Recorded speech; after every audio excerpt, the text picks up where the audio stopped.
Hello, this is Mark Skinner and Greg Cleghorn and Kenneth Nelson. We are the three Black Pratt grads, and today we are talking about Bokeh, depth of Not field. Boca Raton, It's but all focused to me.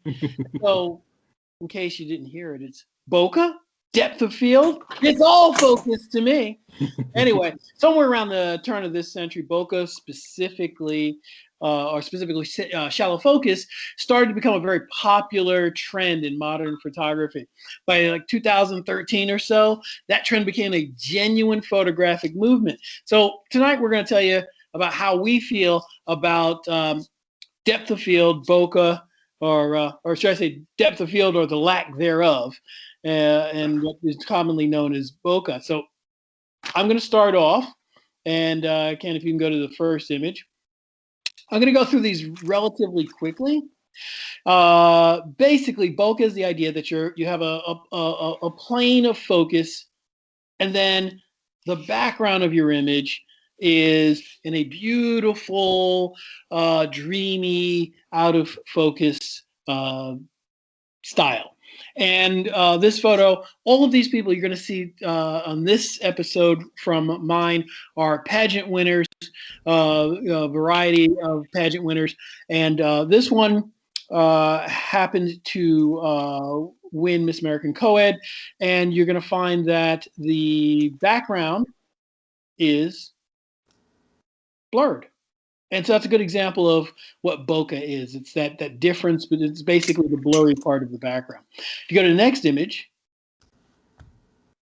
you're going to see that it's not as obvious, but this individual's eyes are sharp, but then by the time you get to the ears and that shoulder that's on the left to us, their right shoulder, that's out of focus as well. So the depth of field here is very, very, very shallow. But because the background is just sort of a very light gray, the bokeh would only affect the figure and not the background. Go to the next one. Same type of treatment for this individual. The face is really sharp, and the background and even the strap, the strap on the shoulder, also out of focus. And it's a very glamorous look. Next. And I'm using this image as sort of the transitional image, so to speak, between the bokeh and the greater depth of field images. The thing that I wanted to point out here is that this was done with a ring light. I mean, so many people have ring lights, and at this point we know. But when we were very young, a ring light was like a really big deal, an extraordinarily expensive accessory. But the real key to a ring light was that you could control this shadow in a way that made a shadow a very sharp delineated outline all the way around the background, and around the figure, but on the background. And so this ring light, it's a little bit bokeh. It's not a Photoshop effect. That is bokeh, but that's because the figure is closer to the background I'd normally put someone, but they are both further away from the camera. So this is sort of a case where you'll see the bokeh effect is used, but not to not the way we normally use it, but it's a transitional because it's very, very sharp. That's a sharp treatment of a figure. And then you go to the next one. And here we go. We have the depth of field. Now this one, we weren't really trying to bokeh anything. I mean, the text is a little bit unsharp, and the truss that's holding up that background is also a little bit unsharp, but it really doesn't mean bokeh. I mean, it's really just selective focus, right? So in this case, you're selecting an area to focus, but it wouldn't merit focus that is so out of focus that it would be bokeh. Go to the next one. And this one, as you can see, the depth of field is once again from the beginning of the figure all the way through to the fountain behind them, and then all the way to the center of the fountain. And then as you go further back into the depth of that photograph, you'll see that in order to differentiate the water that's on the front to the back, only that portion that's in the back that's being illuminated by the backlighting, that is starting to get a little bit out of focus. So you get a real sense of the depth of this photo. And we go to the next one. And this is a case where everything is sharp in the image, okay, except for the background, of course, because there's just a color image.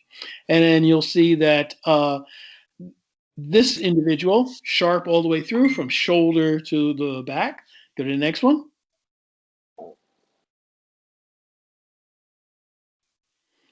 And here we have the last of my images, sharp all the way through. And this pageant winner is just walking through. I gave them a story. I said, you got to walk through as if you're at your estate and someone has used the wrong silverware in order to, at dinner, a big dinner party. And so they were walking as if they had to get to that dinner party and remedy that situation. Not the wrong silverware. Some people have those problems. Oh, well, there you sucks go. to be them, huh? Yeah, right. So there you go. There's no bokeh at all here. This is just sharp all the way through, and that would be depth of field. And you can see that because of the edge lighting that's been put onto the different trees, that there is sort of a depth going back away from the right to the left. You're going further back into the frame, and that's it. Those are my images. And I told you guys I would go through them very quickly, and I think I did. Okay, so I mean, Wiki basically says that the term bokeh was really just began being used in the mid 1990s. And so it's just kind of interesting how it's sort of gave way, or actually just made the term depth of field disappear. Yeah, I mean, like by 2000, it became a trend. Yeah, I'm like, okay, whatever happened to depth of field or depth of focus or things of that nature? And I'm like, okay, I mean, and I don't want to be an old curmudgeon about it, but I mean, be a curmudgeon, because I like depth of field. The term is self-explanatory, right? Depth of field, right? It is in itself. Bokeh has no explanation at all in terms of when you say it. You don't know what it means. It's just weird. Well, in Italian, it's mouth. Okay. For what it's worth. Oh man. So I mean, yeah, pet. Okay, just a pet. It's spelled differently though. That's well, yes, spelled differently, of course. Yeah. So, and it's funny because I in order to maintain consistency, I've been using the term bokeh, but I really would prefer to use the term depth of focus or depth of field. Okay. Just like, and here's I'm sorry, but another pet peeve. It is millimeter. It is not mil. Okay. See, I understand where you're coming from, Ken, but and that is basically the 20th century. Okay, I hear you. But that term bokeh is something that's really it took me a while to get used to, also, because previously it was a feature that you could get greater depth of field. I mean, they had photography clubs called F64, based on the idea that you could get something sharp from the closest focusing point of the lens all the way through to infinity. And there were techniques to do that, but these days we live in an age where bokeh has become extraordinarily popular, and it's a movement in and of itself. There are people who specialize in that type of photography, particularly in macro photography. Yeah, and right, and when I come to think about it, the term bokeh does not refer to depth of focus. So it does not refer to depth of focus. It refers to that which is not in focus, not that which is in focus. So for that sort of thing, I can make the exception. But I will not give up on people shortening the word millimeter to mil, because it's just because there's a lot of YouTube channels that refer to, when they're doing lens tests, they say, well, I'm comparing the 28 mil to 35 mil. I'm like, gosh, is it so much to say millimeter? Anyway, Anyway, pet peeve. Mills. I'm done. I think a lot of that comes from the camera reviews that are here on YouTube. I think the the terminology has become more technocratic rather than process driven. Yeah, yeah.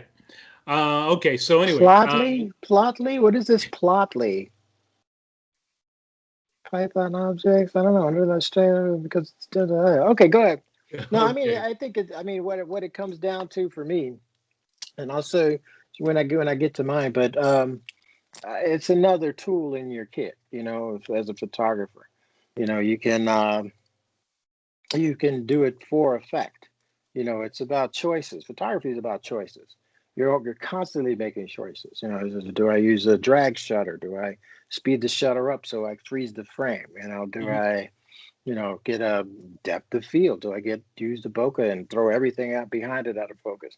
Now, filmmakers have been using, bokeh for forever, since the inception, because in a scene where there's, 40, 50, 60, 100 extras, you don't want them, looking around the screen. You want to have it on your character so that your character is in focus and everything else is background.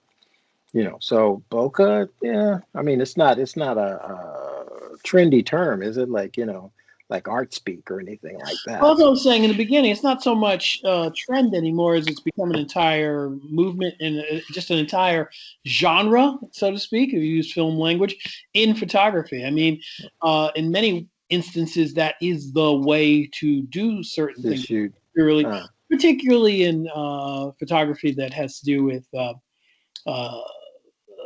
families and individuals.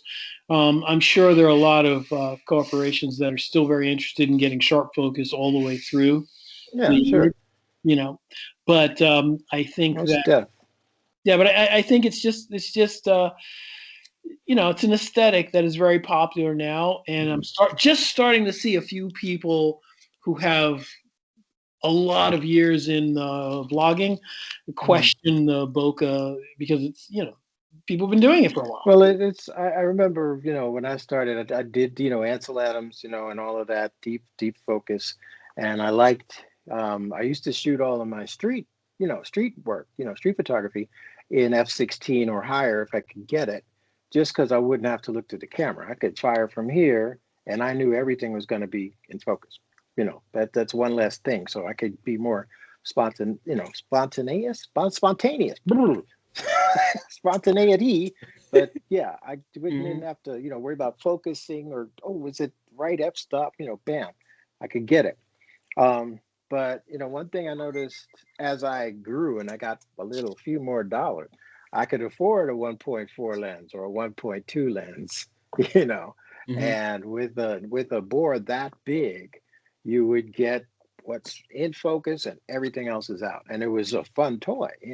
I can see why people, it could be a movement now because it's just such a dramatic visual visual image, with the Well, I everything. mean, you mentioned buying a lens that was like 1.2. I mean, there are a lot of lenses that are sold with its bokeh capability as its primary selling point. Mhm. Hey, Greg, we lost your video. I'm here. I'm here. Okay. Sorry. Okay. All right. Mark, you were saying? No, I was saying that there are a lot of lenses that are sold Mhm. that are based on their bokeh, their quality, their Yes. ability to create bokeh for the customer. Yep. Hmm. And so you'll find that that's one of the major uh, selling points Yep. when a lot of manufacturers are selling. This is look how great the bokeh is. Look at the quality of the circles and in points of light that you see behind the subject. It's Hmm. very interesting for me Well, to see that development in the sales of photography equipment. see on one of your shots, your first shots of the pageant queen with the city lights in the background, Mm-hmm. all of them are wide open. They're perfect circles. I've seen certain different cinematographers, different movies here and there, where they'll have it closed down to 5.6 or something, so you can actually see the iris blades, creating like an octagon, or different shapes. So they'll They may have a different shaped shutter that gives it like different. I've seen various different shapes other than having it wide open and You're having a absolutely right. circular. What's that? You're absolutely right. The aperture blades are a great part of that consideration as well. Mm-hmm. Mm-hmm. And it can render a lot of different effects, and that's it's part of the choices. Learn your equipment. That I can't say that enough times. Learn your equipment so that you can you can pick and choose when you want that effect. When you see something that's great, it's like, well, how can I bring this up a notch? Hey, how about some shallow depth of field, and all that background will go out. It can offer a lot of different creative effects that another thing for your toolbox. Right, and a lot of it has to do with light control in That's situations. everything. Yeah. Yep. So with that, Photography, light writing. That's it. If you I don't know will. light, sorry, go ahead, Ken. That's okay. What you were talking about is what my first two images are about in terms of comparing and compare and contrast. Okay, so I The was out on rock. I was on a yeah, I was out on a shoot in the Southwest. This is Arizona, And and somebody threw a rock at you? no. No. Oh, okay. I was really intrigued by this photograph, by the scene, because first of all, the size of this boulder and the size of the twig next to it were kind of interesting contrast. And so I was trying to figure out how I want to isolate that rock and that boulder. I'm sorry, the boulder and the twig. And of course, in this particular instance, I used an f-stop that was wide open, which was on that camera was f4, which was the widest opening. So that's about the shallowest depth of focus I can get. And as you can see in the foreground, it's out of focus. In the background, it's out. But and you can see right here how shallow the depth of focus is. Let me ask you a question. Is that the minimum focus of the lens, or did you find that in this case, because you're using film, you wanted to really capture the whole scene as well? It was both. This was about as close as I can get because it was, I think, minimum focusing distance was 1.5 meters. So this is about as close as I can get with a 40 millimeter, basically equivalent to a 40 millimeter lens on a 35 millimeter camera. Mm-hmm. So, and this boulder right here is about 8 inches high. Wow. Okay. Good thing somebody didn't throw it at you. That could have left a mark. Would have left a mark, but I just thought that was interesting. So, and what I was doing was when I was there, I was like, okay, I like what's happening because first of all, it's not digital. So I had to preconceive of what I was going to do. And I said, I need options. And so one of the options was a shallow depth of focus. And the other option was a wider depth of focus. And so I shot multiple versions of the image. And so with this particular one, I stopped down. So the depth of focus is wider, is bigger. But the critical focus is still relatively small, although more things are viewable within the frame, or more things are discernible because they're more in focus, but not necessarily in critical focus. I hope that makes sense. Now, when you say critical focus, you mean sharp focus? I mean sharp focus, right. So the boulder is still in focus, but the depth of focus the critical depth of focus, where the area that's in sharp focus, didn't really get that much bigger when I stopped down to, I think this would have been f8 or f11. Right. So in that case, you used your selective focusing to push the viewer toward a specific part of the frame. Yeah, yeah. And of course, landscape photography, you sort of almost are sort of forced to use your smallest f-stop, f11, f16, f22, 32, 64, whatever you can get out of it. In this particular instance, I didn't want to do that because I don't typically shoot at maximum or the smallest f-stop. I usually shoot one above the smallest f-stop if I'm going to go maxed out. So if it's an f22 lens, I'm going to shoot maximum at 16. This, I think, was a 16 lens, so the maximum I would shoot at would be f11. All right. So with that, I'm just going to show a couple more images, and just to give you an idea of inversely proportional. Yeah. So one of my other images, of course, in this particular instance, panoramic shot, everything's in focus, and it's funny, it's almost an automatic thing to do, where it's like, okay, first of all, everything can be in focus because you focus at infinity, as opposed to focusing close up, right? So the closer you're focusing is, the shallower your depth of focus is, depending on what f-stop you're at. In this particular instance, I could have been at f8 or f11, but I was quite sure I was probably at f11. And so another one. And again, landscape photographs usually just really deserve maximum f-stop, smallest f-stop. And so Oh, sorry, go ahead. that's okay. So when I transition to shooting in street, it's a different thing. So instead of maximizing my depth of focus, I sort of, when I'm photographing multitudes of people, you want to minimize your depth of focus so as to concentrate on or isolate that which you want people to pay attention to. Now, in this particular instance, I don't know how big this is on anyone's screen, but if you can sort of get an idea of, only one of these people in this photograph are really in critical focus. Everyone else is not. Right? And so when this image is in front of you, and maybe if it's on a larger screen, you could tell. And I can sort of tell you that this person in the middle is the only person who's in focus. Everyone else is out. And now, are some of them out of focus because of sharpness, or are some of them out of focus because of movement? They're out of focus because of sharpness.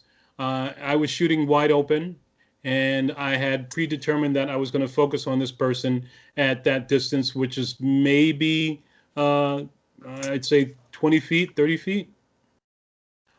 So therefore, and in this lens, I think this was the maximum f-stop on this one. Widest f-stop was f2.8 for this particular lens, and forgive me, this is okay. This is 2.8. Yes, so this would have been No, I'm sorry. This would have been f2 because it's a 50 millimeter f2 lens. Because I wouldn't be able to get the shallow depth of focus on a 28, so that's why I know this is a 50. And the next one, this particular instance is pretty interesting because this site is a 28 millimeter lens. And in this particular instance, the only thing that is actually in critical focus is the tip of her nose. Everything else is out. What do you think of those? Because you can buy a filter that can give you that bokeh effect.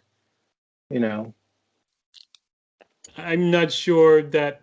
What do you mean by a filter? You mean like a filter on the lens, or do you mean a filter? Yeah, for straight Photoshop. Well, there's both actually, which is just a lasso and mask, and you can throw backgrounds out of focus, which is fairly easy. But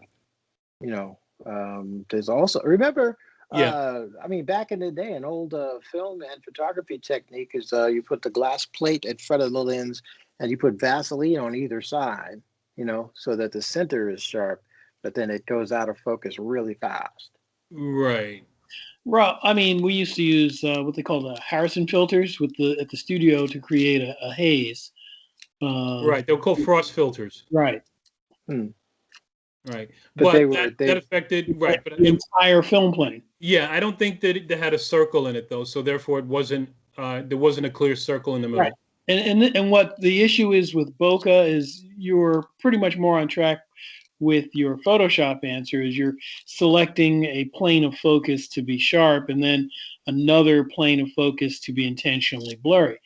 And everything I do optically. I don't blur things digitally. It just makes my life simple for working all the way through what I have to do. Right. And you always have an original that's pure. Yeah, basically what I do is I start with somewhere between 70 and 150 images maybe of each session. And then what I do is I bring them in a Lightroom and I edit, and then I select a few that I think are the best. and then finally select one I think really encapsulates what we were trying to accomplish in that photo session. And then that's the one that I may import into after color grading. And of course, I put it into Photoshop and do some spotting, like it was Dr. Martin's photo colors, and Mhm. if there's any spotting to be done, and maybe sharpen it up a little bit, and that's about it.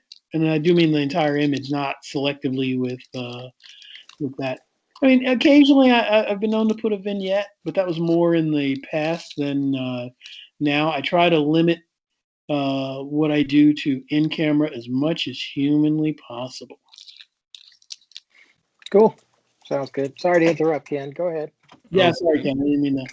And this will be the last demonstration of something where, as a street shooter, it's funny because the history of photography or the history of street shooting typically refers to using the smallest aperture you can to get as much as you can in focus so that you don't lose the shot. I am not of that aesthetic. I am of a selective focus street aesthetic, meaning that I want to selectively focus as much as possible that which I want to be in critical focus, and anything that is not that, I want to be out of focus as much as possible, which it's sort of counterintuitive to the street photography aesthetic. Because I tend to shoot as selective focus as possible, and this is one of those images where if I get a chance, I will shoot at f2. I will not shoot at f8. I will not shoot at f11. And I've subscribed to that thought the last 20 years, even when I was shooting film. I never shot at f16, never shot at f11. Most of the time when I'm shooting close up, I would always shoot at 5.6. That was my critical f-stop where I was mostly shooting, so therefore that's what I would do. So again, to sort of coalesce all this, what I'm saying is I am of a street photography aesthetic, but selective focus by all means. Well, it was really funny. They used to tell us all the time. They would say, you can, you can use the sunny day rule of f16. Uh-huh. You kind of really knew what you were doing. You would try to Uh-huh. go to the sweet spot of the lens, which used to be between 5, 6, and 5 and 11. And I found that a lot of what I used to do used to always be at f8 because for whatever reasons, I think I was using my old photos. I used to use a 180. Prime that was on a Nikon, and it was the depth of field in f8 was about as shallow as I could get and get the entire garment and the model in that plane from shoulder to shoulder. Mm-hmm.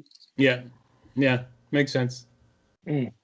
Well, I don't know if a lot of folk, if they want to get some simple ideas of bokeh or shallow depth of field, they use it a lot in sports photography, like football, baseball, where the pitcher is sharp focus and the stands are just a blur of color. You get the idea, but you get the idea that they're in a cheering stadium, but the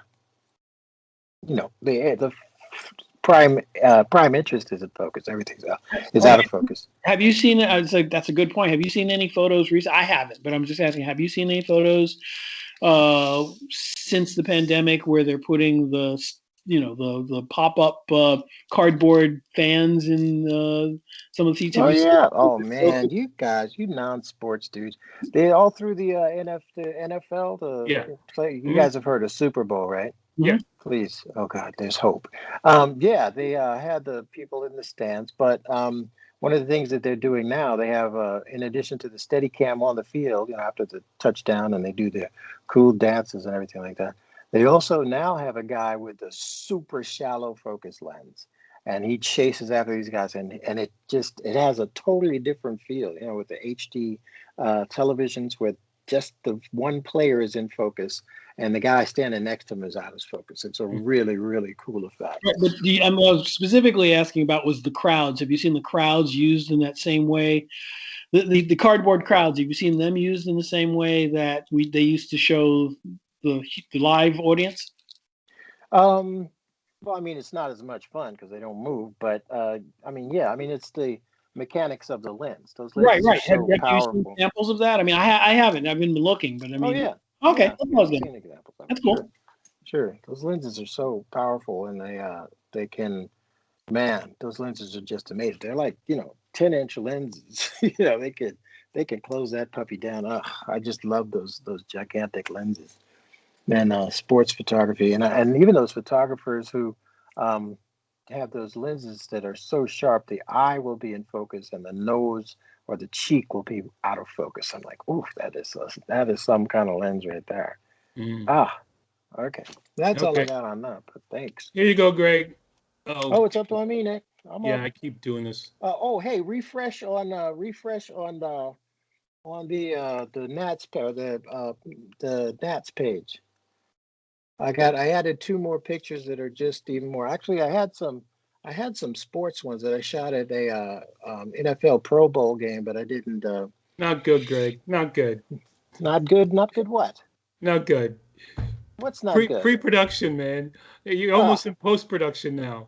oh, I know. But these were even better examples. So I mean, anyway, well, this one was doing photojournalism for the world's finest Navy. U.S. Navy, that is.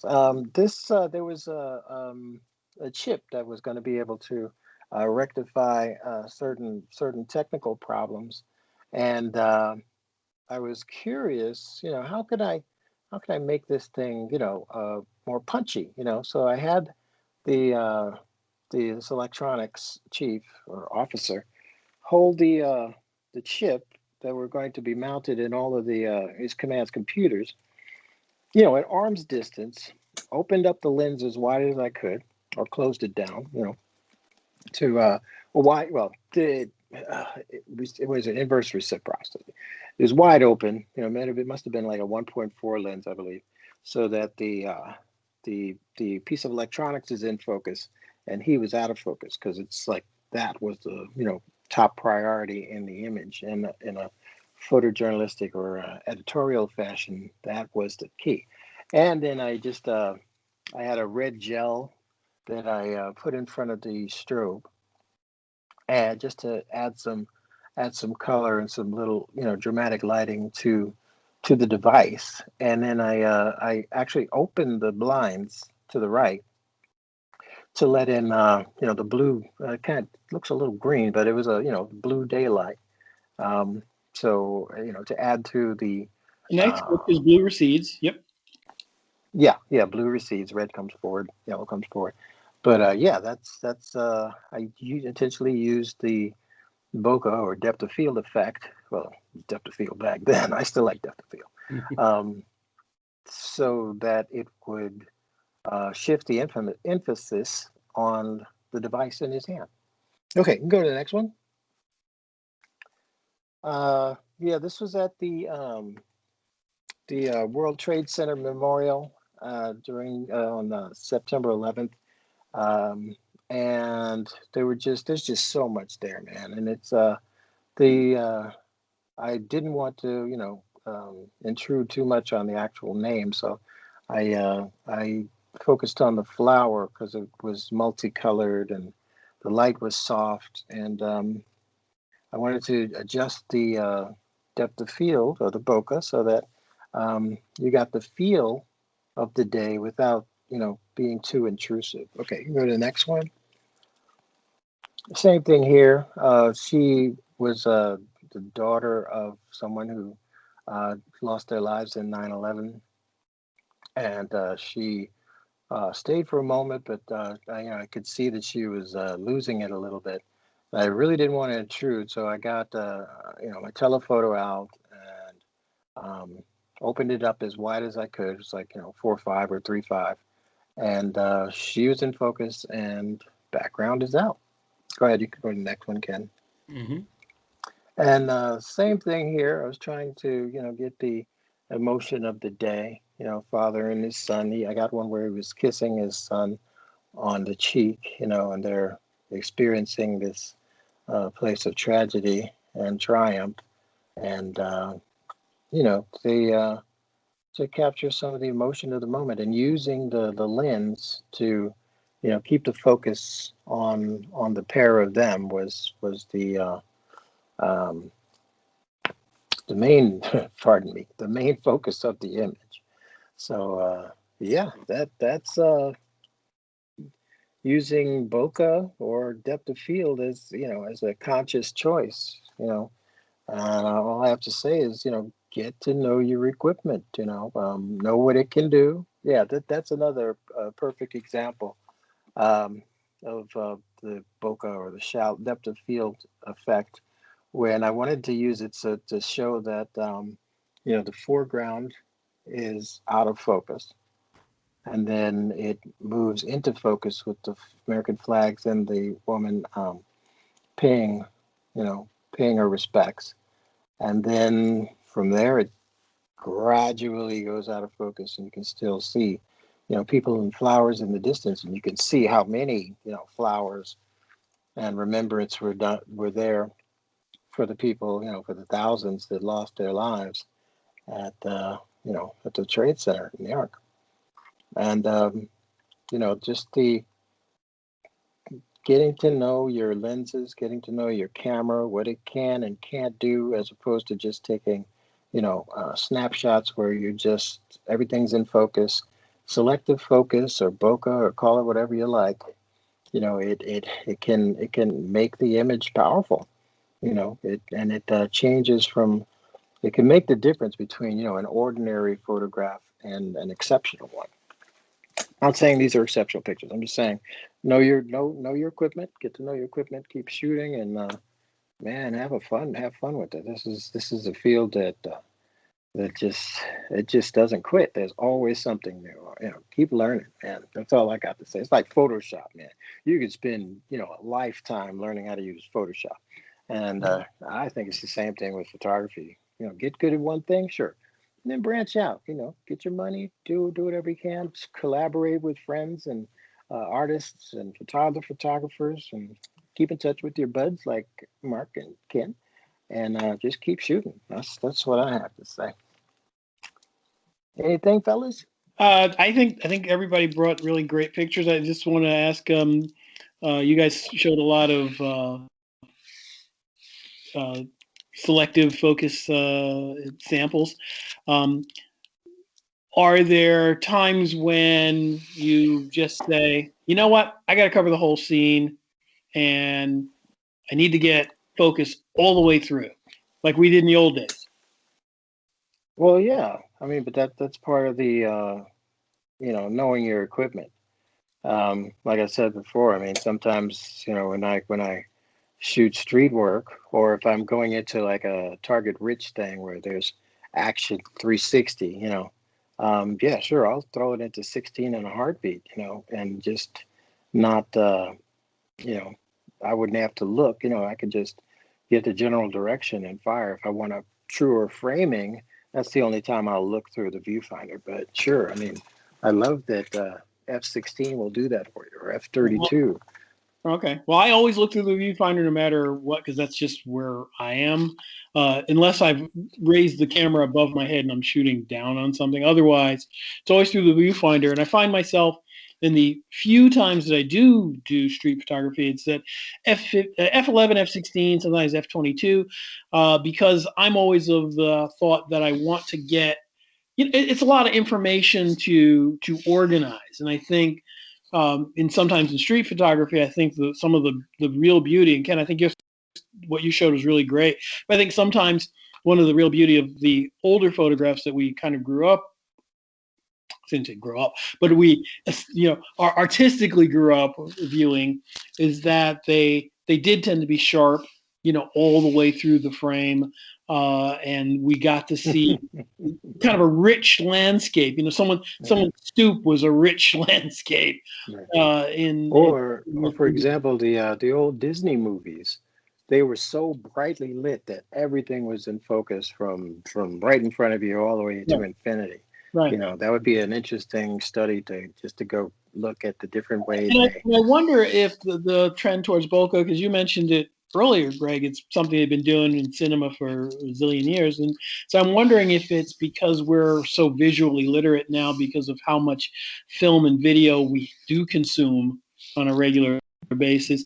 Has the aesthetic of cinema and television sort of really imposed itself on contemporary still photography in many instances, or is it something where at some point people will kind of sort of move back to the idea of a wide angle photograph that's sharp all the way through, or is it that the cell phone has made it so that that's easy to do, and really being selective is a little bit more sophisticated? I mean, what do you guys think about those options? And Oh, I know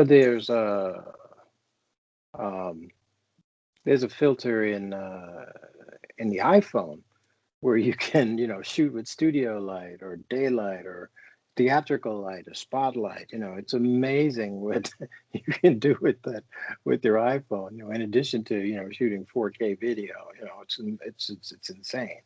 But for me, what I noticed was like, because I'm a big movie consumer, and I'd see something, but then I'll have like a shooting something, and I'll have a revelation. I was like, oh wow, that's how they did that.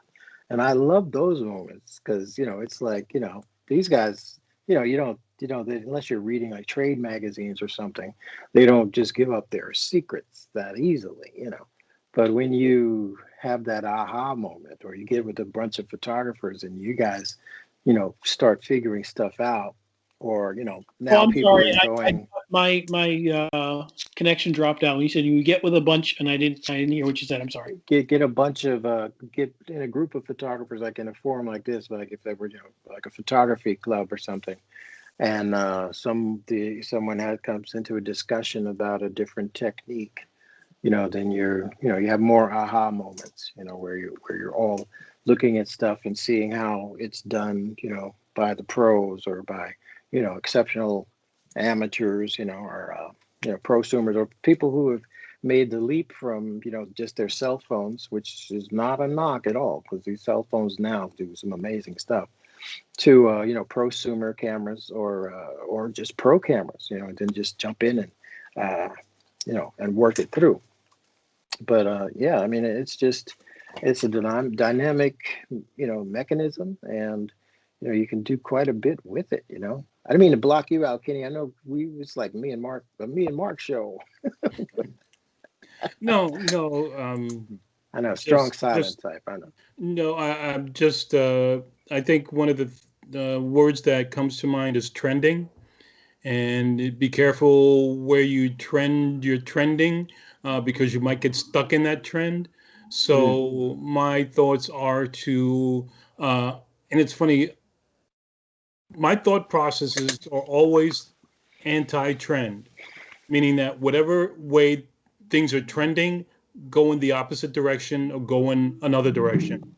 Don't go in the direction of the trending, or mm, use some of the information from the trending, but don't get stuck in that mode, because you're there and you're going to depend on that.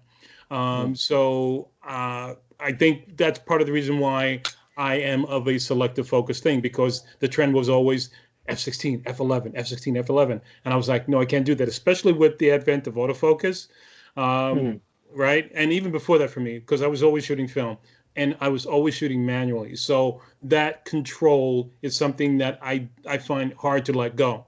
I do not want to let go the notion that I'm focusing at 3 feet, I'm focusing at 4 feet, I'm focusing at 10 feet in order to get selective focus. That is just ingrained in my head. It's ingrained in my finger movement. It's how I operate. When I picked up that autofocus camera and I started shooting autofocus, I was like, great, but it misfocused so much. I said, I can't depend on that. I need to use manual focus.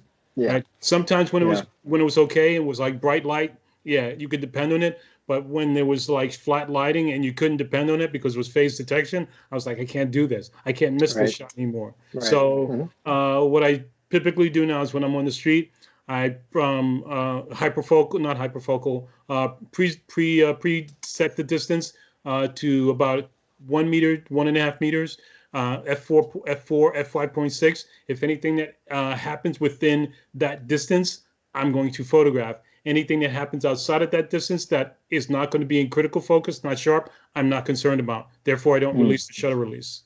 right, Would you would right. you, would you consider it a part of the process to employ the use of neutral density filters in order to accomplish your ideal f-stop, provided the bright sun was too much?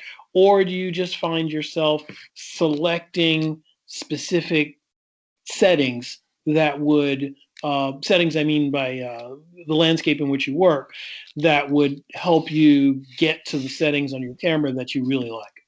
Yeah, I don't have any neutral density filters, although I've I've heard all along you should get it, but the notion is I never had to use one, or I never sought to use one, because if I'm shooting that wide open, then the only time I would shoot and need a neutral density is if I'm in direct sunlight. I don't find myself being under those circumstances a lot. So therefore, I tend not to photograph anything like that. I'll be shooting in shadow. Something is in shadow, not in direct sunlight. And if, in fact, since the camera has a what's the term? Dynamic range, as wide dynamic range, I have the ability to work with it. So I'll open up as wide as possible. Know that as long as I'm not clipping my highlights, I'm fine, and then I'll bring it into post to clean up anything that I need to clean up. Right. So you pretty much chiseled away at your process to get to the point where you know where your shooting opportunities are, in terms of illumination, in terms of setting and everything. Yeah. Yeah. Interesting. See, now I'm kind of the not the opposite of that. I'm going to let out some of my secrets, but I almost always shoot with a polarizer filter on. That's always going to give me an extra stop. Mm-hmm. But then I'll meter for the scene, and because the between the autofocus and the auto iris drives me up a freaking wall, But I'll meter for the scene with the neutral density, not neutral density, with the polarizer, so that I'll cut glare. And if I've got highlights, it'll kind of give me some range in that. Nice saturated colors, nice dense negative if we're negative, and then I'll throw it into manual, so that I know that it's not going to take it for granted and slow down the shutter speed on me, or open the iris too wide and I'll only get the shadows or something like that, So I'll get a meter for the scene, and then I'll throw it into manual, and then I'll shoot from there. And manual focus also, because like you said, I'll get a range, and whatever's in that range, I got it. That's those are my little tidbits. But definitely, when I want something in shallow focus, I do it. Like your series, was it The Abandoned? You had those coffee cups around the city. Yeah, I really enjoyed that series. Yeah. What was it called? It's called Throwaway Society. Throwaway Society. Mm-hmm. Cool, very, very cool use of the bokeh effect, the shallow depth of field, Right. The classic New York City Greek cups, everywhere. Cool stuff, though. Yeah, right. That's right. For those images, I usually use a 50. I wouldn't use a wide 28 because it just doesn't have the depth of focus, and it doesn't allow me to go in that close. So I usually use a 50 or the 75 that I have. Yeah. And the higher the focal length, the easier it is to get that bokeh effect, whether you want it or not. Yeah. As Mark alluded to, I think you mentioned about the 85. Was it the 85 you talked about? That I was using. When I was younger, before digital, I used to use a 180 prime, Okay. and I also used an 85 prime. Between those two, I would almost always, all of my fashion and modeling headshot work was between the 85 and the 180. Mm-hmm. 180 was a 2.8 lens. It was really good. It was a good Nikon lens, and it did exactly what I did. But these days, all the stuff that you saw in this episode, everything was fill flash, or flash as a primary light and use either bounce light from the sun or the sun itself as the fill light. So everything there is old flash with flash, and that's like outdoors or indoors. Very cool. Yeah. But I might start doing some more things without all the heavy equipment for a while, just to kind of get back in shape in terms of photographing and getting a new vision. Yeah. Okay. Cool. But yeah, little Yeah. depending on the show, but not as much as one might think. I'm still going to make sure I need to get what I need to get. Yeah. And this is a thanks, Mark, for coming up with this topic on the next to last day of Black History Month. You know, what you choose to put in focus is what you get. You know, Well, what I mean, I tried to show as many African American models as I thought I could put pageant winners as I could, and not be too heavy-handed about it. So, well, I guess you guys are ready to finish up here. Is that the case? Yeah. I have no follow-up. All right. Well, this has been the 3 Black Pratt grads, and this particular episode has been Bokeh, depth of field. It's all focused to me. And I am Mark Skinner, and I am here with Kenneth Nelson and Gregory Cleghorn. And see you next time. All right.